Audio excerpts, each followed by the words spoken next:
is now the review's done. I just got this last section I want to get out of the way.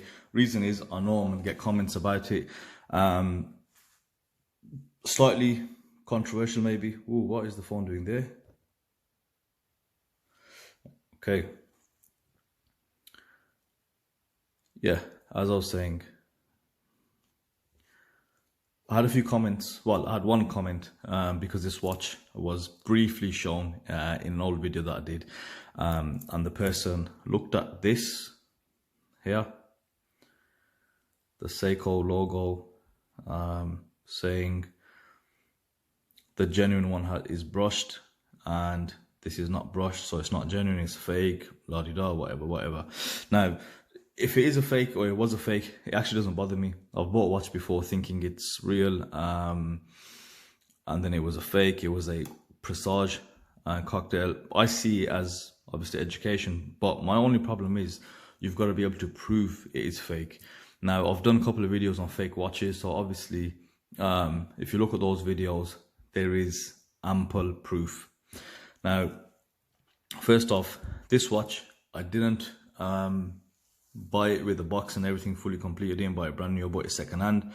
So number one, when it comes to the Seiko Alpinist specifically, is the ambiguity comes around the refurbished models. Yeah, so this quite possibly be the refurb models that are being sold on eBay. Now, that being said, do I think it's fake? Absolutely not. Number one, refurbished model, it is refurbished. So the problems that I've seen that people have spoken about or mentioned is the bezel wasn't, the rotating bezel wasn't aligned properly. Okay, right, it's been refurbed. Maybe somebody had a tinker with it, couldn't do it right. Number two, I think the latest one, which I did see, which I have to agree, is I think it was regarding that they opened the case back and there was NH35 movement in there. I've opened this and it was a 6R15D. I have to say, when I saw that, I was absolutely bricking it. I thought, I don't want to open it in case it is, but thankfully it wasn't, and the movement looked fully legit. Now, with that, you know, if it is refurbed, I think somebody's took the movement out, simple as. The thing is, when it comes to fakes, you've got to realize a couple of things. Now, my profession is within manufacturing, so I think anybody with a manufacturing background can possibly relate.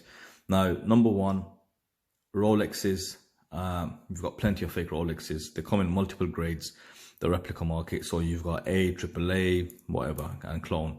Now, the cheaper fakes, garbage, utter garbage, you can tell them a mile off. But your copy or super clone replica 1-1 is still, you're looking at around $800, or you're looking about £600 for a exact copy of a Rolex. Yes, the Rolex is worth 5-10 grand and you're paying a fraction of it, but still, you know, £800, isn't it? Now, what that gives you, you know, you have to be a master, or you have to know about your watches for you to tell them apart. Literally, you have to compare like for like, and the variances you do have, the differences are like on a microscopic level, or somebody who knows the watch intimately for them to find the difference. Now, I checked this thoroughly regarding the Alpinist. The difference is what people are talking about. Some people are saying stuff like the 2 or the 0 is slightly a different shape. I mean, to me, I couldn't see the difference. You know, the difference, the different finishing on the actual Seiko sign. Okay, fair play for that on that one. And they mentioned like just random stuff, very ambiguous, subjective things. Now, for me, this watch came out around £400–500. Now, for someone to make this such a good replica, it's going to cost them too much. They won't be able to make it, because if your watch is brand new, the original thing is worth only £400–500. How much money can you spend to replicate it? I don't think people understand how copying watches works. It still needs to be manufactured the same way. The reason that the Rolexes are so good is because they're using the same techniques, same machinery being the main thing. We know China have ETA machines where they can actually machine the movements. Now, with my previous videos, you can see the differences are night and day on the turtle fakes or the fake Presage. There is something that gives it away, and there's that consistency in everything that I looked into, the forums and everything I read. The failures aren't very consistent for them to be fakes, right? The refurb stuff, obviously, if somebody's messed with themselves, that's a different story, but for it to be a fake, I don't think so at all. What they point towards is variation. Every process, every factory process, you are allowed, or it does have a inherent variation in there. So what I mean by that, for example, on the gilt, no two dials are going to be exactly the same, are they? So you're going to have a slight bit of variation, which is allowed. Now this watch was, when was it? At 2006. Yeah, so look how long it's been in production. It only got discontinued quite recently, so I don't even know when this was made. So regarding the Seiko thing, it could be a variation. Like, I have seen other pictures. Obviously with pictures you can't really tell, which I thought they were different in terms of the brushed finishing and the non-brushed finishing. And regarding everything else, whatever I've read about this, that, you know, the gilt, the lettering, the numbering not being like this, or this is too wide, this is too small, whatever. Somebody even said the crayons look off on this one. I couldn't see it.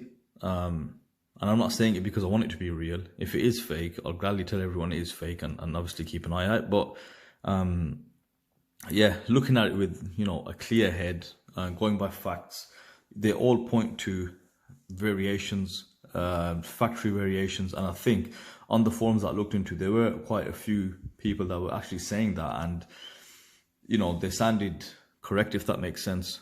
Whereas people are saying they were fake, they were unsure, they were mentioning tiny little things, which again is, to me, like a fake watch has the same problem. So go back, let's look back at Seiko, let's look back at what facts tell us.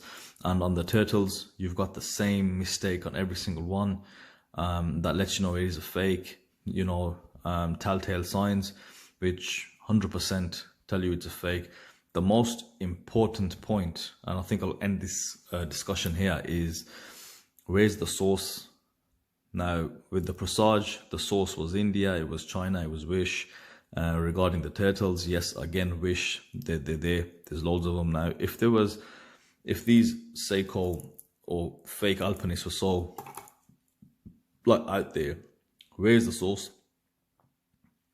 Obviously, I think I had one sub get a bit miffy, because my question to him was, look, just bring this, where's the source? Bring some factual evidence if you want me to tell people it is fake, or watch out for the fake Alpinists.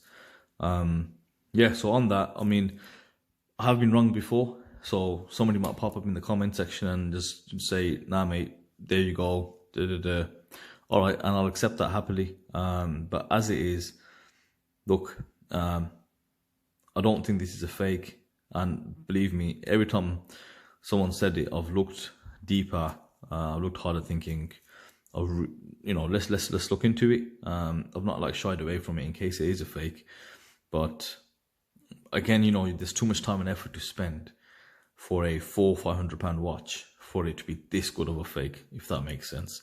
They're never this good. You know, it's all relative to what the watch is worth. You know what I mean? For them to go to this level, they might have to spend £300 on the watch to make it that good, you know.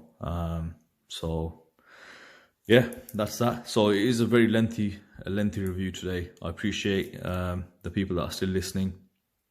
So hope you liked it.